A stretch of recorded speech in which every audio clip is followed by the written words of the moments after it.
year it was 2006, if I'm not wrong. Something interesting happened at I think it was the BBC. They were having an interview, and some guy walked in, was ushered into the studio, and the interview began. But there was a catch. The guy they were interviewing had come for an interview in order to get a job. Found himself in studio being asked questions he couldn't answer, and it went a little bit like this. And the growth of music online. Well, Guy Cuny is the editor of the technology website News Wireless. Hello, good morning to you. Good morning. Were you surprised by this verdict today? I'm very surprised to see this verdict to come on me, because I was not expecting that. When I came, they told me something else, and I'm coming. You got an interview there, so it's a big surprise anyway. A big surprise. Exactly. Yes, yeah. With regards to the cost that's involved, do you think now more people will be downloading online? Actually, if you can go everywhere, you're gonna see a lot of people downloading to the internet and the website, everything they want. But I think it's much better for the development and to improve people what they want and to get on the easy way and so fast the things they're looking for. This does really seem to be the way the music industry is progressing now, that people want to go onto the website and download music. Exactly. You can go everywhere on the cyber cafe and you can check. You can go easy. It's going to be a very easy way for everyone to get something to the internet. Thank you, Cuny. Thanks very much indeed. So the guy is actually looking for a job as an IT into something yada yada yada. The only reason I'm bringing this up is because I think Capital kind of experienced something similar like that yesterday on the jam. Guys, that was hilarious. You know, I was working and I meet with DJ Leo, and the first thing he tells me is like, who was that we had yesterday? Very, very big difference to the guest that we have in studio today morning. But if you listened to the jam yesterday, you know exactly what we're talking about. The conversation was blockchain, and my oh my. Can I tell you why? For me, what like really got my attention? When did you know? So I was just in the middle of doing some very serious work. Yeah. Then I hear, you know, people think the mark of the beast is gonna be a person or 666, but it's gonna be money. I was like, hang on. Do you know what caught me when my ears perked is when Mato was like, okay, so in a nutshell, what is a Bitcoin? And he said, first, before I even define that, let me tell you, people need to stop being proud. I was like, hey, here we go. Hallelujah. Hallelujah. Kind of reminded me of Felix, one of our very own reporters who apparently was a preacher on the bus. Now, that's a story for another day. It's Capital in the Morning, though, and this morning it's not Martin and Charles, and this morning it's not Bitcoin. It's actually a trade. That's what we're talking about, and it's Felix and Chico alongside the one and only, like I said, Felix Chege, founder, CEO, Real Sources Africa, which he's about to tell us what that actually is. Now, his story is very interesting. We'll get to that in just a second. First, Karibu Sana, Capital in the Morning. Yeah, thank you so much. It's good to see you, man. Looking dapper in that suit as well. Thank you. It's the suit that gave it away. Like, oh man, we're not gonna have a jam scenario here. We're actually gonna be serious. Okay, a very serious individual. Let's talk about this company, Real Sources Africa. We'll get into the history of it because that was mind blowing as I was reading up on it. It just blew my mind. But what is this Real Sources Africa all about? So, Real Sources Africa, we are a supply chain ecosystem, and our main role is to facilitate trade across the continent. Started up in about 2015 with a vision and ambition to connect trade across the continent. There are business ecosystems that connect suppliers, manufacturers across Africa. We focus more on technology to be able to do so, and basically just, I'd say, leveraging a lot on the new coming things like the AfCFTA, the frameworks like EAC and COMESA to just make trade happen. All right, so I want to go way back into time, college. This guy is, people are trying to figure out what exactly am I going to do with my life. The man has a business running. He's registered a company and is doing mini trades at school. That's quite interesting because I'm a beneficiary of what you call the AGPO. Access to government procurement opportunities. Yeah. So when I got into first year campus, I studied at Masinde Muliro University. And my parents told me that I really want to be a pilot initially. Oh. Yes, I wanted to be a pilot. And I was so passionate about flying that, I didn't think about anything else.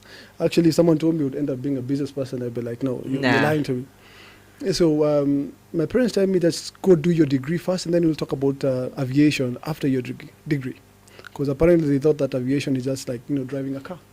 Or being a pilot is just, wewe ni dereva. Yeah.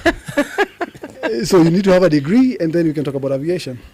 So I get there, and this thing is not working. And I had this idea of having a company. I remember my business school, my business teacher in high school, gentleman called Mr. New, they had always, told me much about how to register a business. I knew everything about it, but I had not actually done any or registered a company. So I get into first year, I register a company. I'm here listening to this lecturer. I'm like, okay, fine. I want to be a billionaire in life. I want to make it in a big way. Now, if this is supposed to make me a billionaire, and he is a teacher,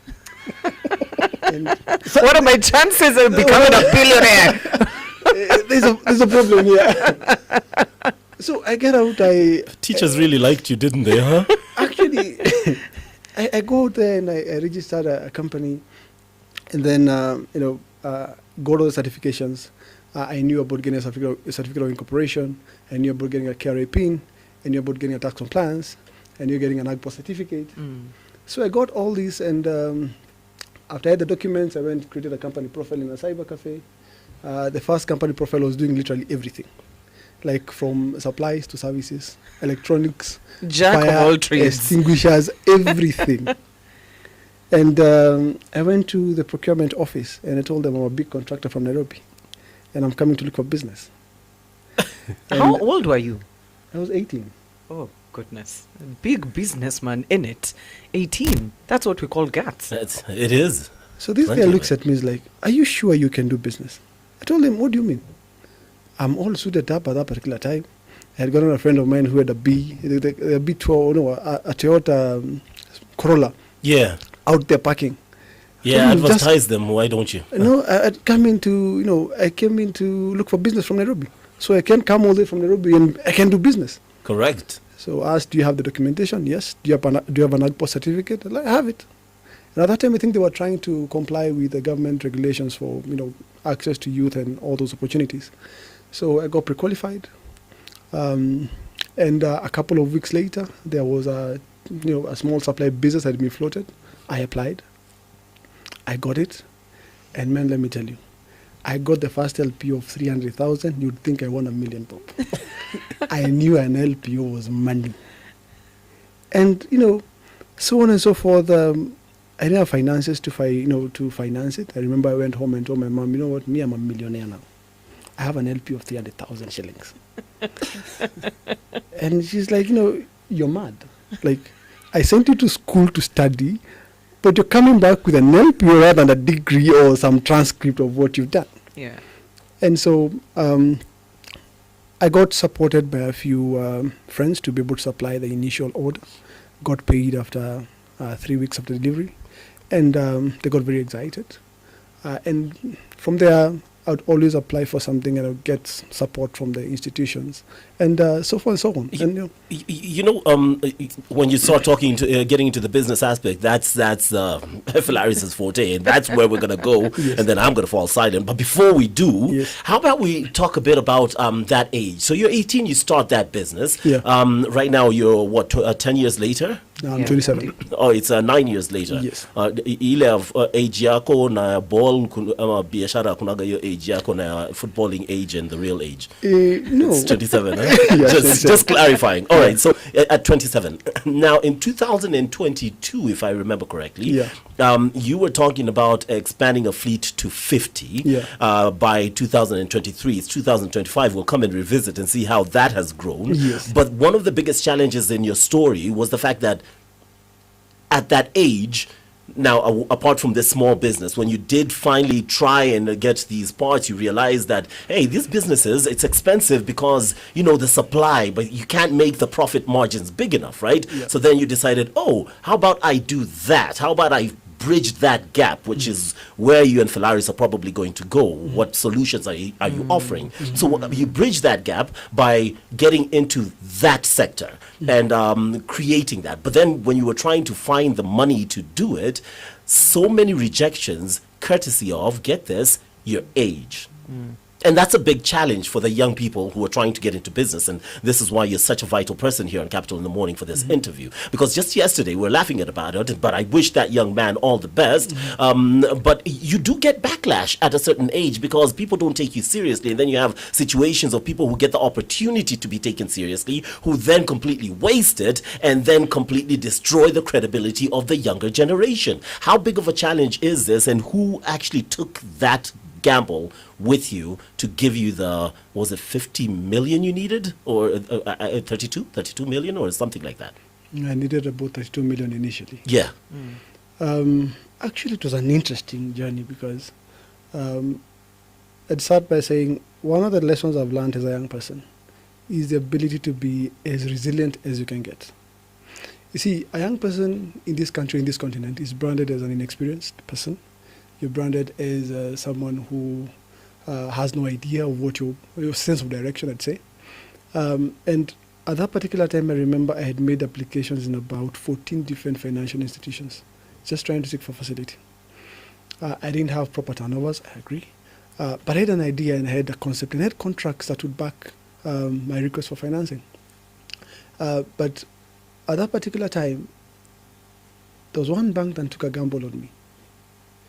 And that was NCBA Bank, actually. And not advertise them, actually. They took a gamble on me. And I remember they financed me my first 3 trucks. Wow. At this time, I was 21, actually. And I started up. I got into the whole logistical business, got a few contracts to start off with. But at the same time, what people don't know is that I ran the entire enterprise for about 3 years, non-stop. And during COVID, it was extremely tough. And at that particular time, I think it was a test of what business would be and what business is in the first place. But I'd say as a young person, as much as you're branded as, inexperienced and all that particular stuff that comes with the young person. Yeah. I think one of the things that the young people do have is the energy. Other than the energy, the ideas, the innovation. But then you have an older generation that comes with the wisdom, the experience. And you have to work hand in hand. Sometimes we run, or I run very fast. But then you have to have an older generation that is able to pull you behind or to pull you back and tell you know what, you're running too fast. And maybe we can do it in a much better structured manner. And that's the way success can be built.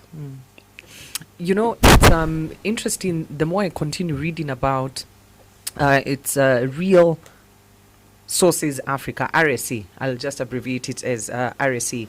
As being a company that bridges the gap for small manufacturers, SMEs. And when we look at the numbers, we see over 60%, right, of people in Kenya operating within the informal sector, and they're running these SMEs. So, of course, they need organizations like yours to be able to, one, meet the demands of their businesses, but also cost being a very big factor. Right now, everybody is very price conscious, where everyone is looking to either, cut, just save money, whatever it is, be it in a fulfillment of whatever orders they would have. I know across Africa we have all sorts of different. So the SME space within Kenya would not ideally be the same in Tanzania, in Zambia, but your company has come in and it's bridging the gap when it comes to accessing, be it materials, be it goods, be it whatever it is. So is this the vision that you had when you started, given that the market is very much dominated by big players? The big boys are the ones who get the biggest slice of the cake. So you come in and you're here catering to this demographic that is otherwise considered to be very risk very risky. How has that been? Because, again, a journey of a decade. Up until now, how has that been? Are you actually providing the solutions as RSA to the SME space? So the SME space has been quite interesting for us. Initially, when we started in that particular space, we thought that logistics was one of the biggest challenges to being able to access markets. And that was one of the motivations that made us invest a lot in the logistics space. And the whole aspect of getting into transport was to try and, have a much more cost-effective means to be able to aggregate, consolidate, and do all that for SMEs.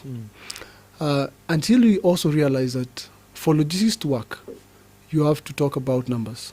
It has to be a volume game.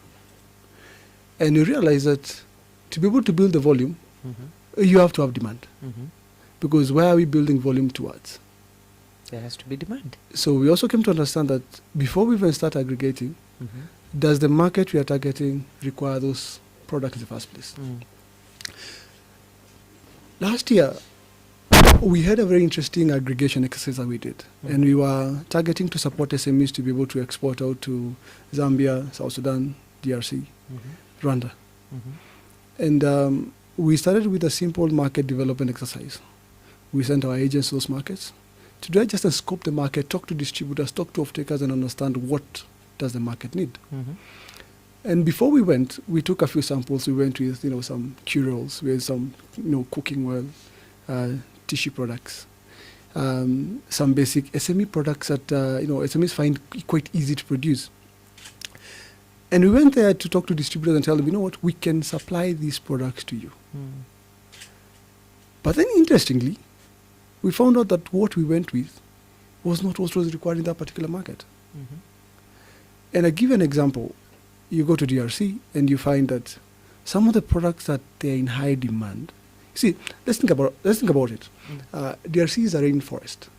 So one of the biggest products they want is pesticides, mosquito nets. The electricity penetration is not as high as Kenya.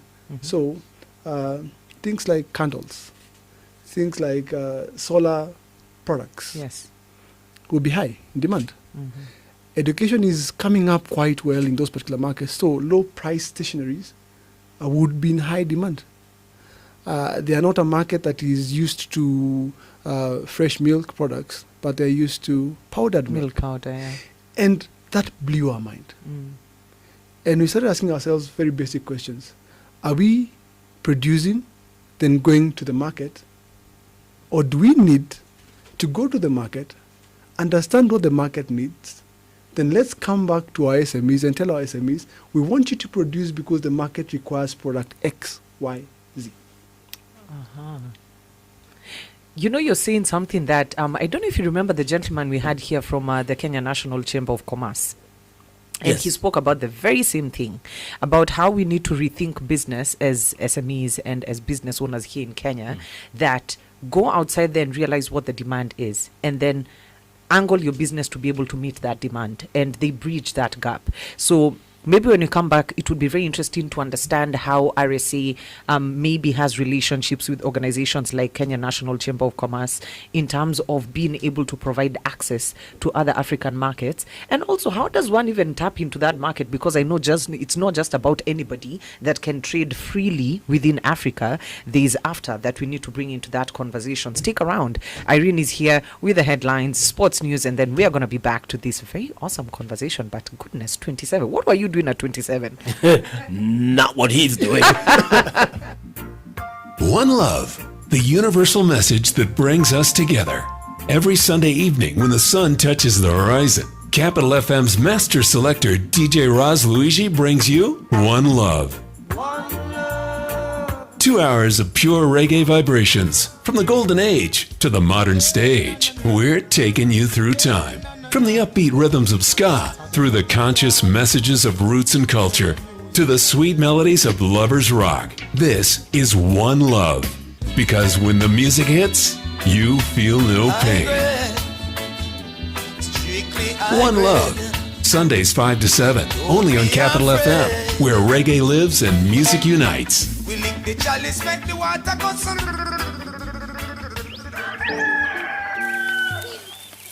Every Sunday, we go home to Babu's stories, to a table that's never too full, and the sausages that disappear before the chips are ready. Come serve! That's not just food. That's love passed down. That's home, served hot and unforgettable. For every delicious moment in life, Farmer's Choice has been there, giving you trusted, wholesome nutrition for generations. Farmer's Choice. Timeless joy. In Capital Newsbeat this hour. Murkomen warns politicians against inciting Kenyans. Parliamentary leadership meet to boost accountability. And U.S. Navy sailor convicted of spying for China. More in Capital Newsbeat. Capital Sports Update, where sports is taken seriously. So Olympic champion Emmanuel Wanyonyi continued with his preparations for the World Championships with a second-place finish at the Lausanne Diamond League in Switzerland. That was last night. Wanyonyi clocking an hour and 43.29 seconds in the men's 800 meters, finishing behind American Josh Hoy, who, by the way, stopped the timer at 1 hour 42.82 seconds for that win. Mohamed Atoy of Spain finished third in what was a close race to the podium. Meanwhile, Doris Lemngole cruised to victory at the same event, triumphing in the women's 3,000 meters steeplechase. The youngster clocked 9 minutes 16.36 seconds to win that race ahead of Ethiopian Sembo, who came on second in 9 minutes 20.36 seconds. Tanzania Football Federation Technical Director Oscar Mirambo yasema jamani, mechi baina ya Kenya na Tanzania ingekuwa jambo la muhimu sana na ingeinua umaarufu tunavyosema wa mchuano ya Africa Nations Championships. That would be a great thing, according to him, for the tournament. But he believes such a match would actually up the stakes of the tournament. However, he does have doubts that it could happen unless we wait for it in the finals. Swala la jinani anamtaka jirani. It's a good thing, unajua. Yani it's a good thing kama mimi natamani kukutana na nani, lakini pia unabidi uangalie kama structure ya namna ambavyo plani ya mashindano yapo, kuna siku mtakutana, maybe you should be ready for that. All right, we'll be ready for that. Tanzania will have to get past Morocco, of course, in the quarterfinal in Dar es Salaam, while it is Harambee getting past Madagascar, which is a hope for Kenya as they face Madagascar in the quarterfinal right here in Nairobi. Great news this morning for Arsenal fans. Are you ready? Eberechi Eze is expected to join Arsenal for £60 million after the Gunners reach an agreement in principle to sign the forward from Crystal Palace. Now, sources have told BBC Sport that Eze favors a move to Arsenal, obviously, with whom he started his youth career, despite North London rivals Tottenham Hotspurs having been in talks to sign him. The Gunners have concerns over a knee injury sustained by attacker Kai Havertz, and Eze would definitely be offering Mikel Arteta a fresh option in advanced areas and also just clogging that slot that might be left by Havertz. That, my friend, is great news for Capital Sports, because most of us are Arsenal fans. It's great news for Arsenal, and it's bad news for the rest of you. Capital Sports Update. Up-to-the-minute sports, where sports is taken seriously. This is Capital in the Morning Breakfast Show.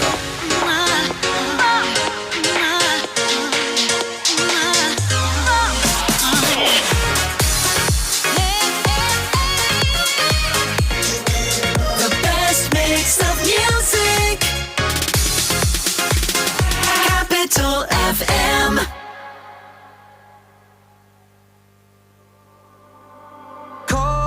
Enough to chill my bones. It feels like I don't know you anymore. I don't understand why you're so cold to me. With every breath you breathe, I see there's something going on. I don't understand why you're so cold. Are we taking time or time out? I can't take the in-between.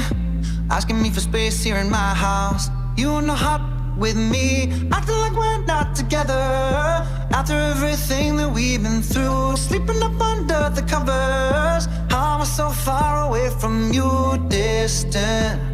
When we're kissing, feel so different.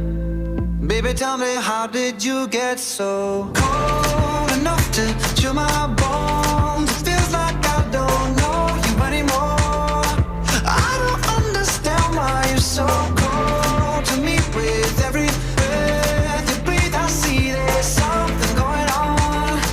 I don't understand why you're so cold, yeah. Whoa, yeah. Whoa, yeah. I don't understand why you're so cold. What you holding on for? If you wanna leave, just leave.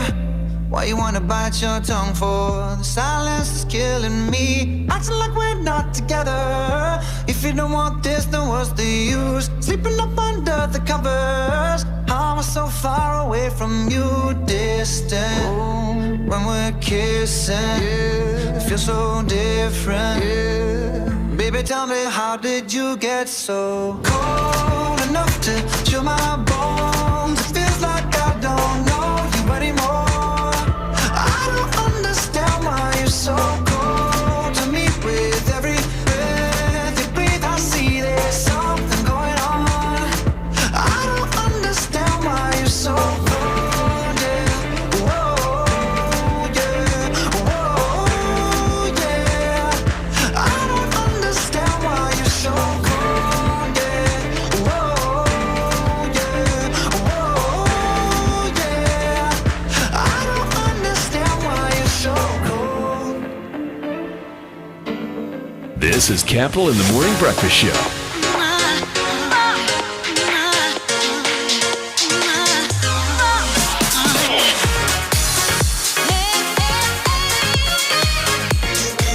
The best mix of music. Capital FM.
Fire station, Officer Stone speaking.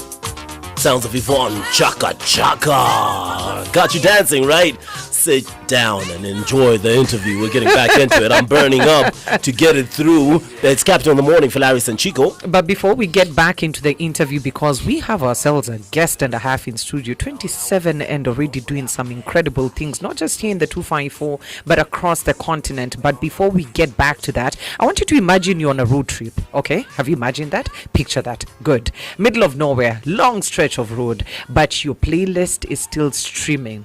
That is so important. I would hate to be on a road trip and the music just is not playing. So what are we doing in silence? I don't know, man. Cutting it with a knife. Your M-Pesa is still working and you're still able to video call your people. And that has happened to me countless times. Not the video call aspect really, but being able to pay, send money, and also just connect to data. Oh, that is so important. Absolutely. Hopefully, while you're on that road, you have a full tank of gas, because if you don't, then we have another problem. But if you do, yep, and it's all because you can connect, like Larry said, courtesy of Safaricom, who has over 97% 4G coverage. That's almost a whole country covered. Think about it. It's like no matter where you go, the signal follows you. Being stalked by Safaricom is of good news, I can tell you that. And listen, we know you have your own version of this story. Maybe it's sending money home, or maybe it's just catching Wi-Fi on campus. You know those times you're trying to go near the door or near the router because you're trying to connect so well to the Wi-Fi or whatever it is. Or maybe you're streaming football in your small town somewhere. Watu wangu wa Kirugoya mnaniona, yes, ama mnanisikia mnioni. But if you're streaming, we're streaming live actually. So you could be seeing me on all our socials across that. On YouTube, Facebook, on X, you can get to see us. But I'm speaking to you. So I want you to share your story. Absolutely. Tell us about it. Just send a quick voice note or post your selfie or post a video with hashtag Safaricom Popote Ulipo on social media and tag Capital FM. All right. The one you're tagging is both. You could use Capital FM Kenya, or you could do it at 9:84 in the morning, which we prefer. But you tag them as long as you have the hashtag Safaricom Popote Ulipo. Every day, and I mean every day, we'll be picking the best stories so you can walk away with, get this, 3,000 shillings airtime from Safaricom. And listen, because at the end of the day, what keeps us all moving is Safaricom, and Safaricom is Popote Ulipo, and this is not where we make fun of my Swahili. I don't know, how good is your Swahili? Sorry? Not that good. Swahili was not my language. Clearly, what language did you speak, Money? Can be a good language. Money talks. We are here talking the language of business and talking the language of money, and at 27 the man has cracked the code. Now I was just going through your LinkedIn. This is something that professionals love doing. You want to go stalk someone on the LinkedIn to see you in your networking of the new age. You remember those days people used to carry a business card? Just have a solid LinkedIn profile. And I'm just running through it, and it's very interesting because I brought up KNCCI. That's the Kenya National Chamber of Commerce, and you actually are a chairperson of the Intra-Africa Trade Committee that sits within KNCCI. And in addition to that, you also are a lead an economic diplomacy committee. You're a technical advisor to that particular committee. And also very interestingly is that you're a board member at the Nyandarua County Trade Development and Investment Authority. And the reason why I'm running through these accolades is because a lot of times we see people focusing their success just here in the big city, Nairobi, and you forget to do things at the grassroots level, which is you lending your skill, your expertise to be able to develop the county and also the people of that county to benefit. What sort of growth have you seen from the people of Nyandarua, courtesy of you just being there serving as a board member, but also being a son of the soil of Nyandarua? I think it's all about giving back to the society. This is in terms of the expertise that we'll be able to collect.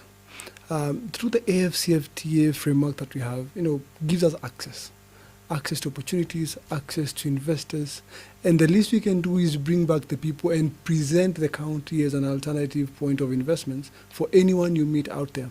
And that is the least I can do for my county. But at the same time is being able to expose products that are coming from the county level to the export markets, which I have the capability to do so. And some of the things that we're trying to do, we're trying to position potato starch, for example, from Nyandarua to an export market out there. We're trying to position that in Rwanda. We're trying to position some of the fresh produce that we do have out there, for example, in Nigeria. And some of these opportunities we find along the way, but the real people who need them are the farmers and the producers who are back at my village. I love that. You know, I'm happy that you brought in potatoes because I'm going to quote a lyric from one of the songs here in the 254. So it said, cash crops za Nyandarua ni mawaru. So that's a very good thing that the Warus of Nyandarua get to actually traverse the continent. Yes. Amazing. You've mentioned after, well, I call it AfTA, because it's an acronym for the Africa Continental Free Trade Area, which only 24 countries have gazetted their tariffs. Yes. Kenya one of them. Countries. 24 countries. Yeah, Kenya is one of them. Yeah. So these are very big opportunity because RSA, your company, is the only Kenyan company that is. Yes, we are the only Kenyan affiliate. Under the AfCFTA. Mandated. With 5 key mandates. Basically, we are called AfCFTA trading companies. One in Kenya, 5 across the continent. I'm very interested. What are the other 4 countries? This is Ghana, Rwanda, South Africa, Egypt. No surprises there. Exactly, no surprises there. You know, we do a show here called The Financial Focus, which again, every time we are looking at the continent, the countries that we tend to zoom in on is South Africa. West Africa is either Ghana, Nigeria, then Egypt, and Rwanda, because it's really showed itself being a key player when it comes to EAC. Zoom in on is South Africa. West Africa is Insight. Say 2%, and you have a market size of say 2%, and you have a market size of about 50 or 60%. You know, it's still good business that you are in, vis-a-vis having a smaller market but with higher margins. To break it down more into context, is that if you look at countries like China, who've invested or who own a big market share, they still have the big population in China, but they're still coming into Africa in a really big way. Yes. Because they want to access a bigger market space. Because the more they produce in scale, the cheaper it gets to them. Correct. We will need to think around how can we build up our capacities. And I don't like reinventing things. We have what has already worked. We have a lot of cooperatives that are there. We have already structured ecosystem in the dairy space. And you see, if you talk about an SME, the cost of supporting one particular SME is extremely high in any particular market. But if we were to bring SMEs who have a common goal together, so we give the SMEs one headache, production, of maybe the raw material. But the aggregator, the mega value adding entity, is able to build the capacity that we require. Because at the end of the day, we guarantee this producer the demand that they require. Yes. Because the person who offtakes the product from the SME becomes the demand. Go out to the export market, you're able to say we have the volume. So if someone says, can you give me 100,000 can you give me 100,000 metric tons of processed potato? It may be difficult to get that tonnage in the same quality and consistently from 1,000 farmers. Correct. But the 1,000 farmers can deliver that to an aggregator who will be able to guarantee that particular capacity. Yes. But in a different form, a value-added form that builds the value to the farmer who is supplying the product. Because the pricing is the only thing that they care about. Let's give our farmers or SMEs one particular headache, not the headache of producing raw material, value-adding, and then going to the market. We might not be able to consistently It's meet not those gaps. possible. There's I can't remember who said this. I think it's when we were looking at dairy farming during our visit to Israel. Yeah. And the one thing that came out of a small-scale dairy farmers who are producing, say, about 5 liters in this household and actually approach, I think the right word to use. Yeah. So you have big organizations that come in and set up their dairy farms and whatever, but your small-scale tech and how it plays out towards the future of trade within this continent and this country. You know, from tech, let me talk from Real Sources Africa perspective, whereby we leverage a lot on technology to for all our activities. one of the gaps we realized was how do we use our missions or our embassies as our centers for economic diplomacy. At the moment, we're in the process of digitizing how inquiries are generated, processed from our missions. You see, right now, if you go to the Kenyan mission, for example, in maybe Washington, and you say, I'm looking for tea from Kenya, you're told, give me your profile, write a letter, it's sent to the Ministry of Foreign Affairs, from Foreign Affairs, sent to Trade Chambers of Commerce. But the only thing that person wanted is tea. Yeah. So, and one of the innovations we've come up with is a platform called the Biashara Link Portal. And we are in the process of digitizing how inquiries are generated from our missions and sent directly to the farmers, the producers who have the capacity to respond to those inquiries. Instantly, get feedback, start bidding, and we close these transactions. Wow. Biashara Link is something that I need to commit to memory. You know what I really want, I'd love to see is to see you, Felix, on Financial Forecast, where you can, delve into this conversation a bit deeper. Business, it's Tuesdays with Felarius, and you don't want to miss out on that one. This Tuesday, next week, coming up, is another episode that you don't want to miss out on.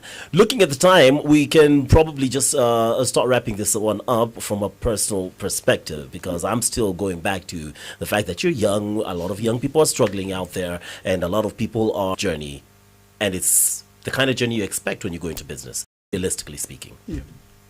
As I told you, my journey has not been quite easy. I've been auctioned twice, comfortably auctioned. And these, I remember, there are different factors that come in life and in business in the first place. You learn along the way. And one of the things that most young people are not willing to is be resilient enough or, have the ability to take in the pain.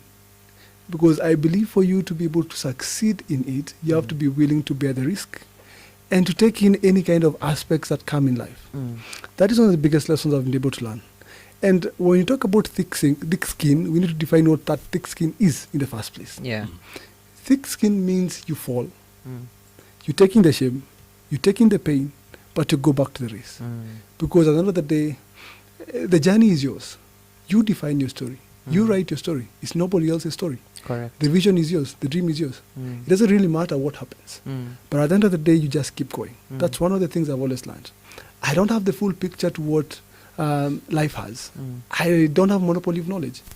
But each and every day, you keep on learning. I've failed quite a number of times. But one thing I've always maintained is the consistency of always going back to the ring. That's off and try again. And something else, the opportunities are there. I can tell the opportunities are there as long as you present yourself. Some of the accolades that I've gotten, I sit as a board member at the Micro and Small Enterprise Authority. I serve as the chairperson of Inter-Africa Trade at the Kenya Chamber of Commerce. I'm in the Nyandarua County Investment Authority. I run a company that is 1 out of 5 across the continent. It is not because I'm a young person and that's why people selected me. No, it's being able to present yourself and say, you know what, I can do this. But as long as you don't present yourself, it becomes very difficult for people to identify you. But as soon as you identify yourself, you have to be able to put in the work. You have to be willing to put in the hours. That's what will tear you apart from any other person across the continent. I like that. Very sound knowledge and wisdom coming from you, Felix. And I think the one thing that is very clear is that it doesn't matter what age you are, you can still have a slice of the pie and you can still have a seat at the table. Because we've often been told that, the table is only reserved for those that have experience, that have been there, done that.